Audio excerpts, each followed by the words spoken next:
to start our review. That's our goal. So we were in the middle last time of some calculator work. So let's look at, I think we're ready for 3C on page 9 of our notes. If you're not done with the quiz, please be wrapping it up.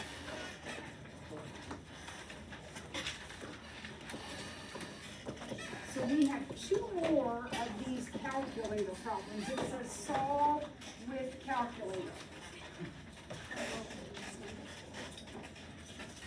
I'm going to go ahead and draw a picture of what I see on my calculator, and that will help me hopefully figure out what the answer is to the problem. So, I've been doing a lot of messing with my calculator, so I'm going to go to Zoom 6, and now I have a standard screen. I think that'll be fine for this problem. If it's not, we'll change it. I'm going to Y equals and clear out all the stuff I have in there. And then in Y equals, I'm going to type this in right here. So 8x minus 2x cubed minus 1. And hit graph. Did you get a picture that looks something like this? Okay, we'll try it again. Go to Y equals 8x minus 2x to the third minus 1. This is a classic cube shape. This is what cubes look like when you graph it. Now, would you agree that these 3 points right here are where the equation equals 0? Okay, so we're going to find those 3 points. We have to have those 3 points. So remember, second calc 0, so second calc 2. And I'm going to find, it doesn't matter which one you find first, I'm just going to go in order, so I'll find this one first. So I move my cursor over here. Then I move it over here. And I think this one is negative 2.06. If I round off to the nearest hundred, I'm looking at only the x values. I got negative 2.06. Lauren's nodding. Okay, so now we're going to move over and find this one. So we start all over. Second calc 0. Set my bound over here. Then over here. And that one is 0.13. If I round it off to the nearest 100, 0.13. Okay, and then finally the last one. So second calc 0. Set a cursor over here somewhere.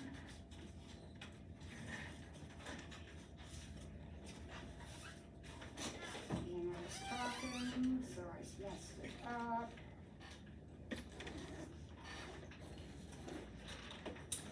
I got, for that one, I got 1.93. How about you?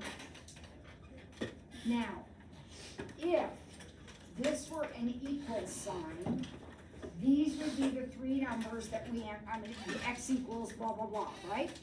But it's not. I want the curve to be less than 0. Now, that means that I need to be below where it's 0. So here's where it's 0, so I need to be below it. Less than 0 means below. We're looking at y less than 0. So y is less than 0 below those dots. So the answer to the question, this is like your shading on the number line. Remember how we talked about it alternated the shading?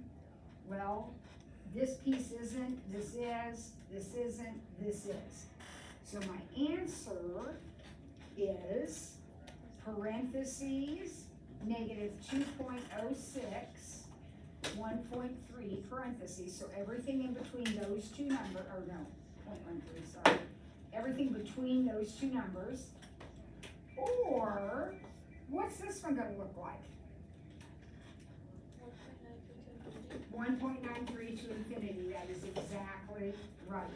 And those are open dots because there's no or equal to here, just like on a number line, right?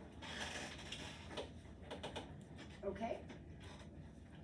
All right, one more. Let's try one more. This one right here. I'm gonna go ahead and set my graph up so I can see what it looks like. This problem, we were looking for where it was below the zeros.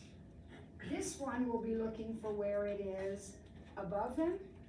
All right, so here we go. Let's graph it. So go to y equals, clear out the old, put in the new. Remember, if you want to graph, you have to start with y equals. That's the only way to get your calculator to graph. Now mine looks a little funky, but it kind of looks like this as well. Does yours look kind of like that? Yeah. Remember, if you want a better picture, I don't really care for this picture. I'm not really sure what's going on. So I might go to my window and spread this out a little bit. So instead of my x's being negative 10 to 10, I might go negative 5 to 5. And then hit graph. Oh, that's a better picture. It looks just like that, but it's a better picture now. So I have a better sense of what's going on. If you don't like your picture, adjust your window. You can always put it back.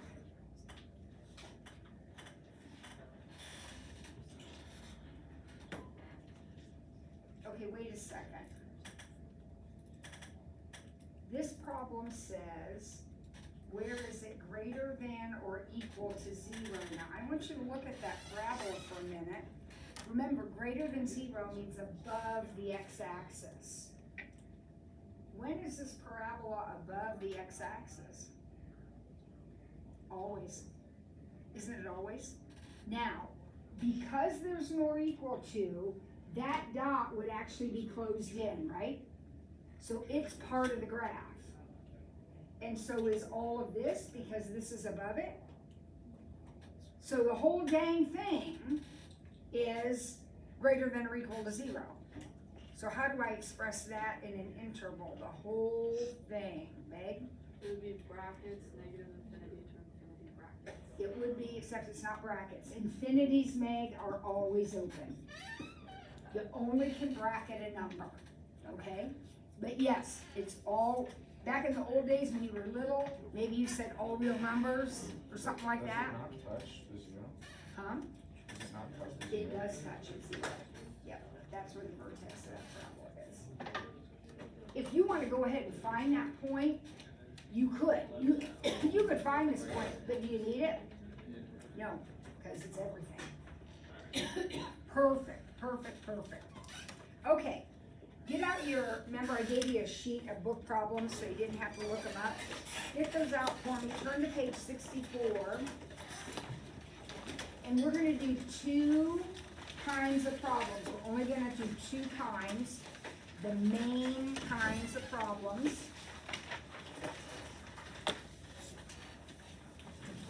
The first one we're going to do is called projectile motion. Those of you in physics maybe have talked about projectile motion. Projectile motion is simply putting a projectile into motion, and a projectile is anything with throwing, dropping, kicking, that's a projectile. So usually it's a ball, sometimes it's a rock, it could be an egg, if I'm dropping an egg on somebody. Anything that's moving is going to be a projectile. And then putting it into motion, there is a formula that we use. I will always give you this general formula, so you do not have to memorize this. All right, this is the projectile motion, the general formula. I will give that to you. However, you are going to have to customize it for your problem. So in order to do that, you are going to need to fill in this number right here, which stands for initial velocity, and this number right here, which stands for initial height. So in the question, in the setup of the problem, it will tell you, okay, this is for this throwing a football with an initial velocity of 20 feet per second.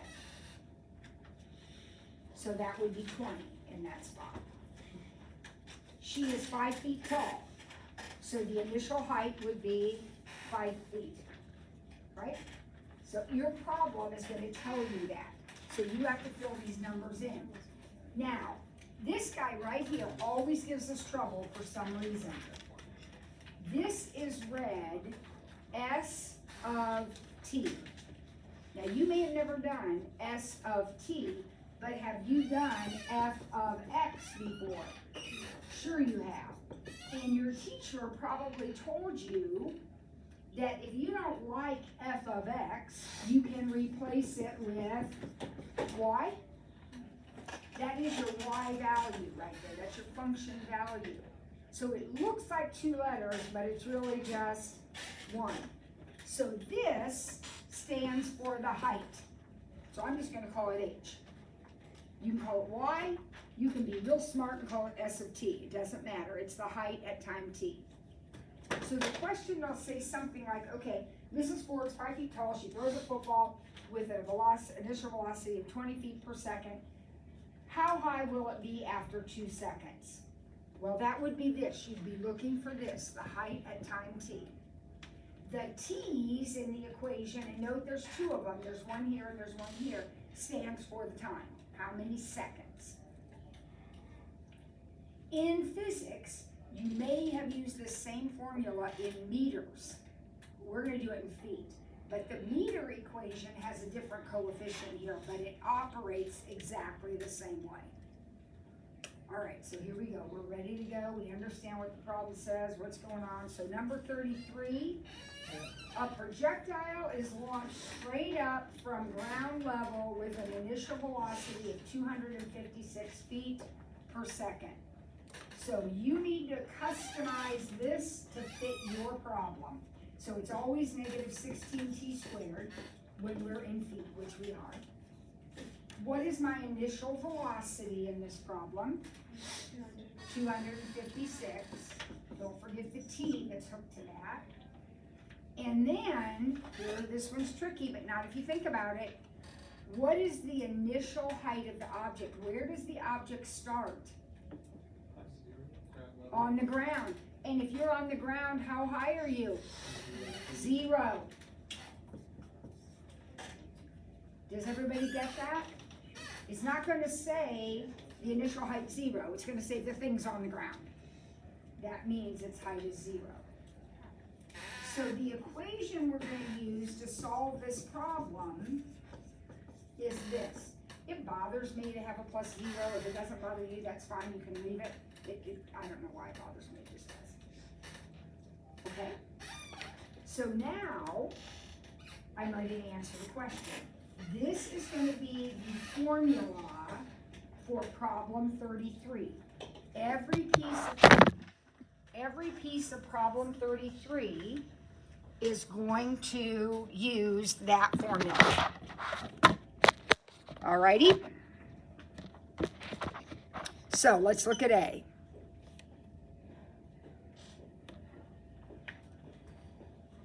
What does problem A say? When will the projectile's height above the ground be 768? So this is your equation. You have 2 variables. You have a height variable and a time variable. The 768 has to go in for one of those. What do you think? Meg? The H. Absolutely. Isn't it a height? Yeah. So 768 equals 16t squared plus 256t.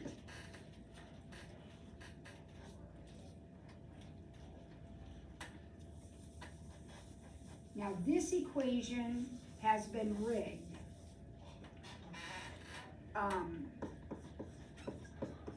But I'm gonna treat it as though it hasn't been rigged. Or at least we're gonna talk about it. I'm gonna subtract the 768, you okay with that? Yep. All right, now, what kind of an equation, oh, it's equal 0 now. What kind of an equation is this? Quadratic. Here are your choices for a quadratic. You know these choices. You're gonna complete the square, you're gonna use a quadratic formula, or you're gonna figure out how to factor it, right? Would you agree with me? Yeah. Does it matter? Absolutely not. It does not matter one bit to me which way you do it. So, here's what I want to show you. I said this problem's been rigged. I know that because I've done it before. But these are awfully large numbers. So I'm a quadratic formula person, but they're all big numbers. So I'm going to check to see. I know this one's divisible by 16. I'm going to check that and see if that's divisible by 16. And it is. So I'm going to divide everything by negative 16 to shrink my problem down. I am allowed to do that because it's equal to 0, and I can divide all the way across, right? So I end up with t squared minus 16t plus 48. Now at this point, the numbers still aren't great, but they're way smaller. So I could use the quadratic formula, or I could complete the square. This would be an easy one to complete the square on. It does factor. And when they factor, that is always the fastest way to do the problem. But I don't want you wasting a bunch of time figuring out if it factors. Now this one I think is easy. I think you can see how that factors. But if you can't, that's okay. What are you gonna do if you can't factor it? Complete the square or use the quadratic formula, right? But I see that it factors, so I'm gonna, because I've done this before, so I'm gonna go ahead and factor it. So what does that tell me? The question was, when will the height above the ground be 768? What have you figured out? At 4 seconds and 12 seconds.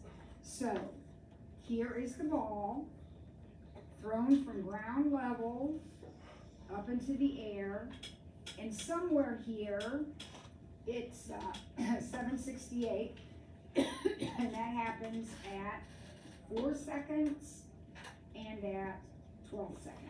Does my picture make any sense to you at all? Yeah. That here's 768 right across here. So those are the two places where it is actually 768 feet above the ground. Okay. When will the projectile's height above ground be at least 768? Now this is not a new problem. This is an extension of this one. What does at least 768 mean? 768 or more? So from your picture, can you tell that would be this part right here? Yep. So the answer to part B is from 4 to 12, that entire interval from 4 to 12.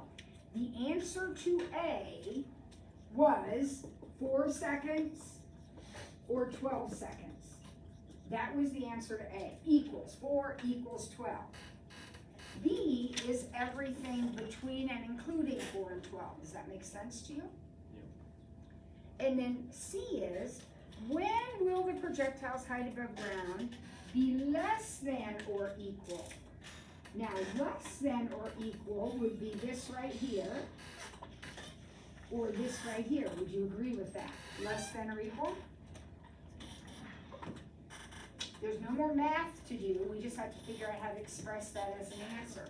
So what do you think? What will the purple be, Peter? 0 to 4. Okay, so 0 to 4. Would everybody agree with that? Or, we'll use our union symbol, or 12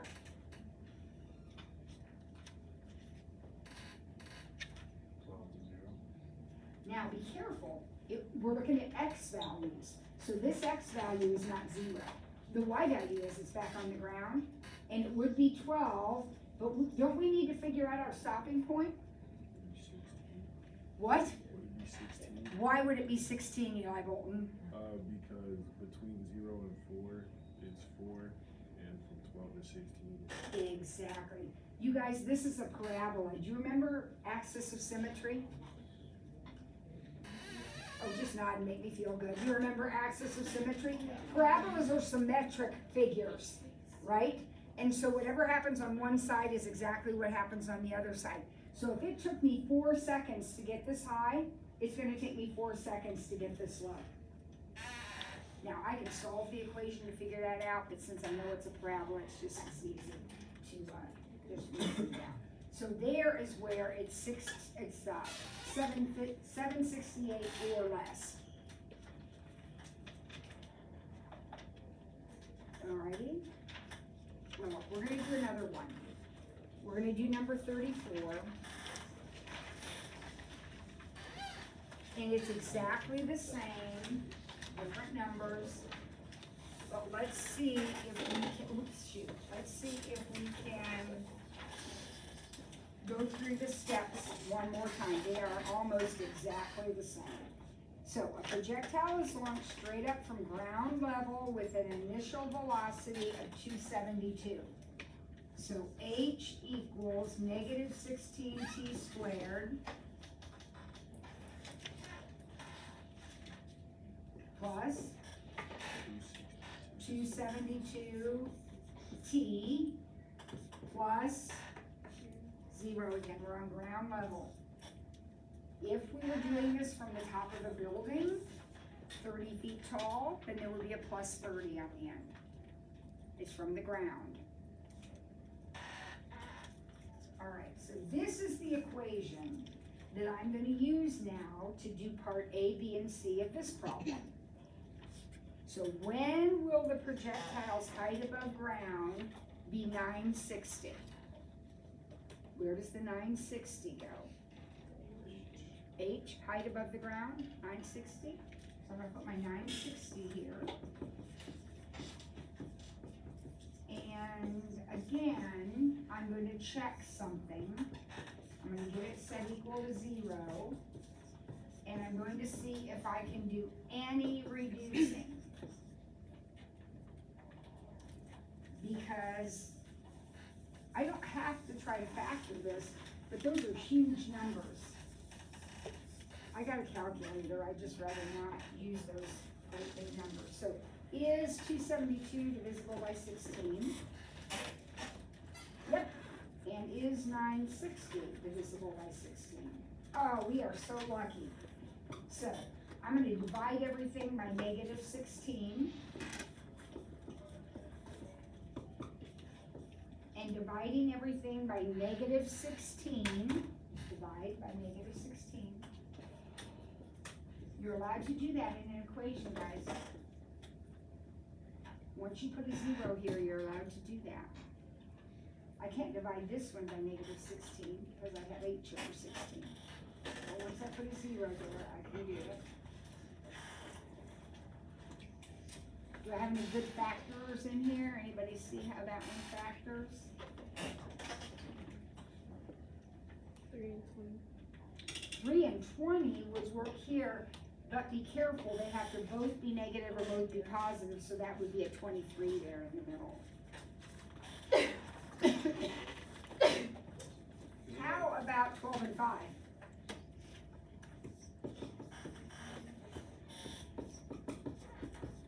Mrs. Ford, you are old and factor for a living. I can't do that. Okay, what do you do if you can't factor that? What are you gonna do? Complete the square, yucky, yucky fraction. I would probably use the quadratic formula. Remember, if you complete the square, you have to take half of this. It's okay, you can do it, but it's just yucky. All right, so when is the ball 272 feet above the ground? 5 seconds and 12 seconds. So here's my picture. Here's 272, and that's at 5 seconds and 12 seconds. Okay?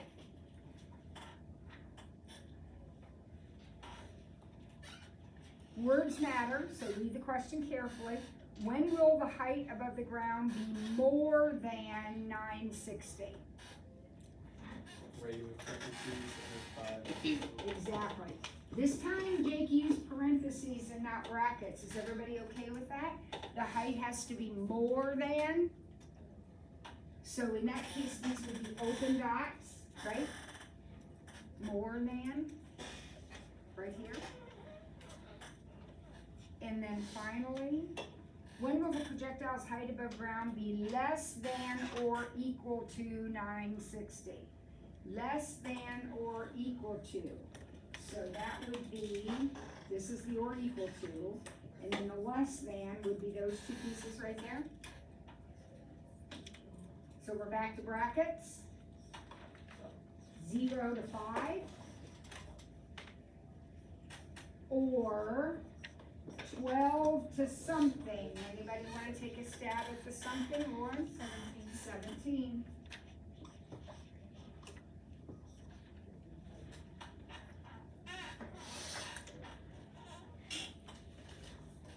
All right, projectile motion. We okay with that kind of problem? I will give you this.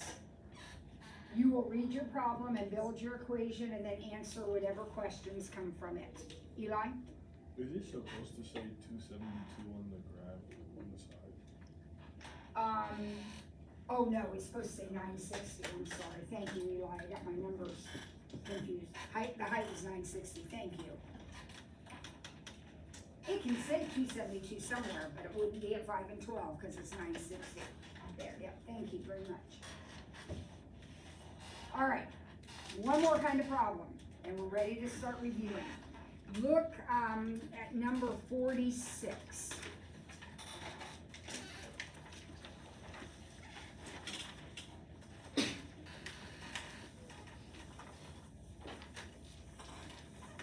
All right, this is probably the most famous pre-calculus problem ever. We'll come back and see this problem again, but today we're looking at it from a very basic standpoint. So here's the deal. You have a piece of paper and you're going to take out corners. Let's do this real quick. You're going to take out corners and the corners are all the same size, pretend. So now your paper looks like this. Then you're going to fold up these flaps and it's going to create a little box, right? You want the volume of your box to be 125. So in order to do this, let me draw a picture of my paper. My paper is 12 by 15.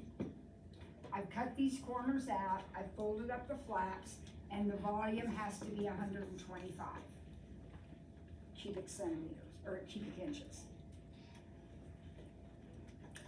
Now I need an equation here, just like I had my projectile motion equation.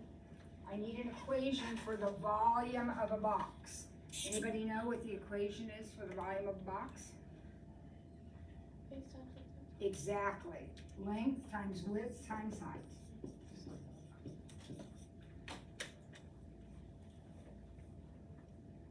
Is the 12 and the 15, is that the length before or after you cut That's the piece, look at the picture. That's the piece of paper. Those are the dimensions of the piece of paper. Okay? So now I have to figure out what are the dimensions of the box I'm actually building. The paper started out originally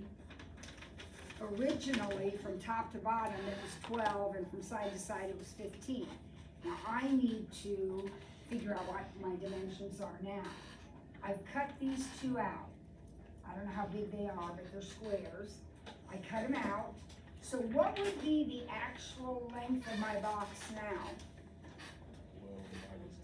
12 minus 2x.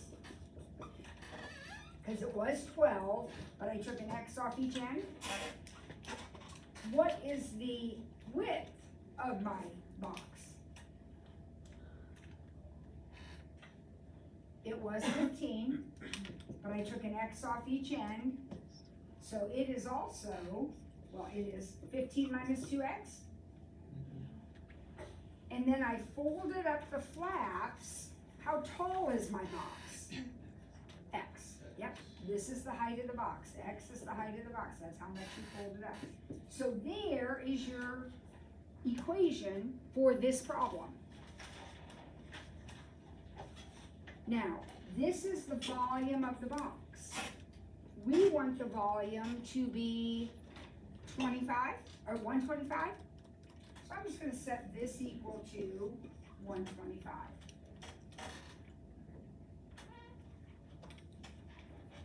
Do not multiply this out. You don't have to. If we were doing this by hand, we would have to multiply it out, but we're going to do this on our calculator. Does this equation make sense to everybody? Right, now we have some conversation to have. I want everybody listening. We're going to go ahead and put this in as y equals, and we're going to put this in as y equals, and then we're going to look where they intersect. Does that make sense to you? But you have to be careful about the window in this problem. The X window, the domain of this problem, is very important because you can end up with answers you don't want. So I want you to think about X in this problem. X stands for the size of this little square I cut out, right? So would you agree that the smallest X can be is 0? Can this be -2 inches wide? No, it has to be 0, it has to be bigger than 0, right? Now, X max, use your head. Remember, this paper was 12 across. I cut a piece from each side.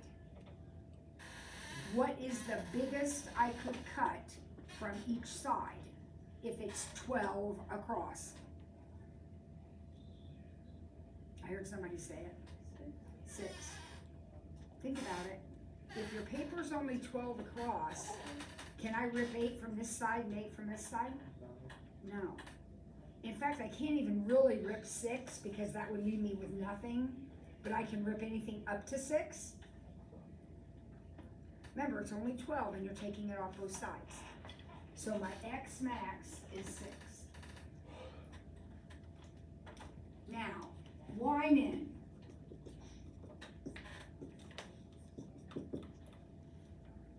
Y stands for the volume. So I'm going to put a 0 in there too. I don't know what the max is, but it's got to be bigger than 125, right? So I'm just going to go ahead and put 200. Random choice.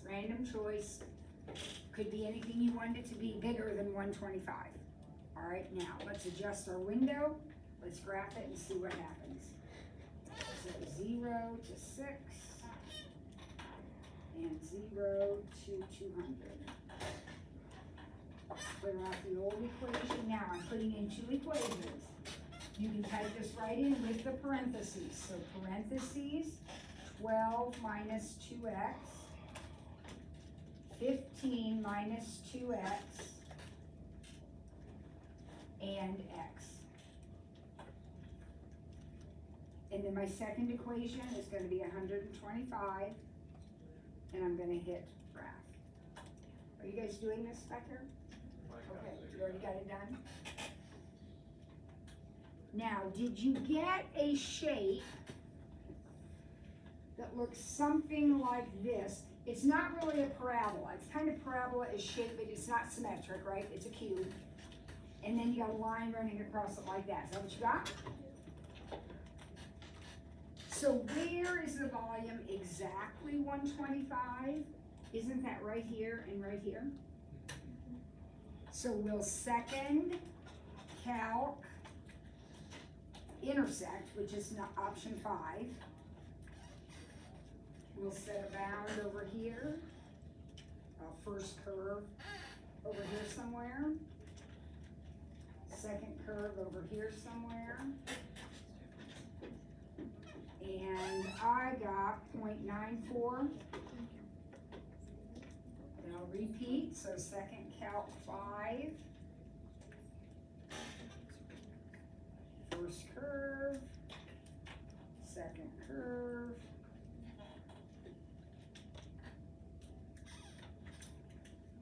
And that one is 3.78.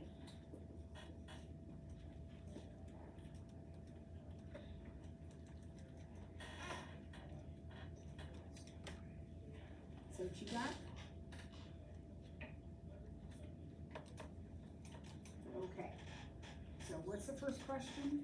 What size corners should be cut to yield a box with a volume of 125? 0.94 inches or 3.78 inches? How about if we want a volume more than 125? More than 125 would be 0.94, 3.78. And why am I using parentheses? It's not equal to, it's just more than. To yield a box with a volume of, at most, 125. At most, 125. So that means 125 or less, doesn't it? So that would be 0 to 0.94. Or 3.78. Anybody want to take a wild guess what that endpoint is? We already discussed it. 4.7.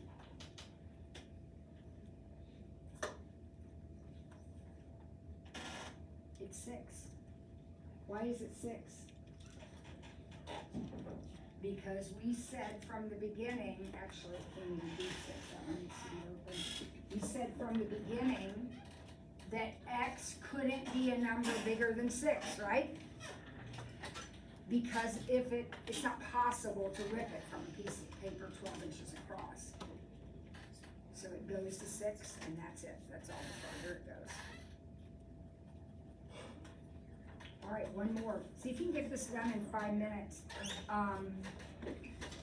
E says do the same problem, repeat it, but the paper is 20 by 23. All these problems are gonna look exactly the same, but the paper size changes.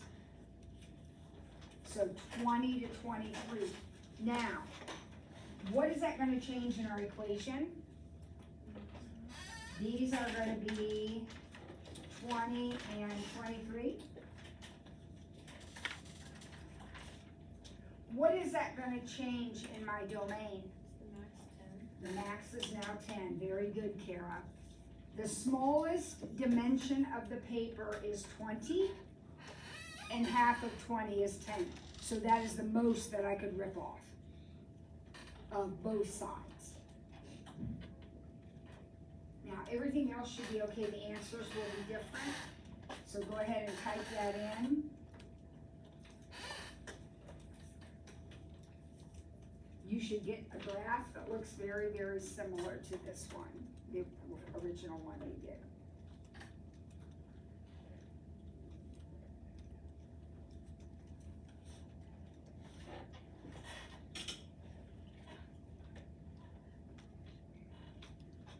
Remember, you need to type this in with the parentheses.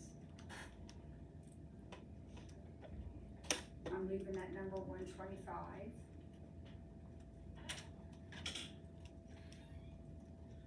Anybody find our points of intersection yet?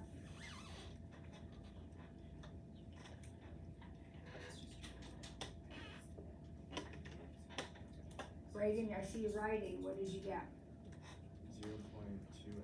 0.28. 0.28 is this one. Perfect.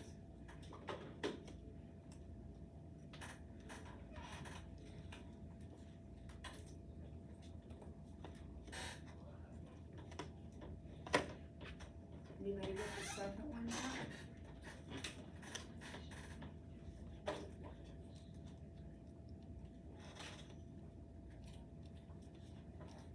Jake, you got the second one? What's that second point of intersection? I calculated the radius part of it. opposite did, I was doing it. Who's got the second one? Yeah, 8.71. 8.71. I have no idea if those are right, but I trust Braden and Lauren, so I'm going with it. Did anybody match that? Did? Okay, good. So, question A. What size corners should be cut to yield a box with a volume of 125? X is either 0.28 inches or 8.71 inches. Right? Now, yield a box with a volume of more than 125. Wouldn't that be everything in between those two? So parentheses, 0.28, 8.71. That gives me a value higher than 125. And then at most 125. At most 125. That would be 0 to 0.28.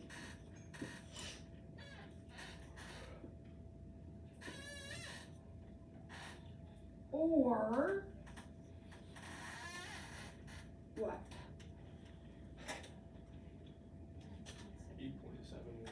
8.71 to 10. Technically, it can't be 10. If you put a bracket there, I would count it wrong. Because if it was 10, you'd have a volume of 0, and that's certainly less than 125. All right. Okay, well, homework is due Wednesday. We just finished P7. Homework is due Wednesday. We will start reviewing tomorrow. Okay? My plan right now is we'll review tomorrow.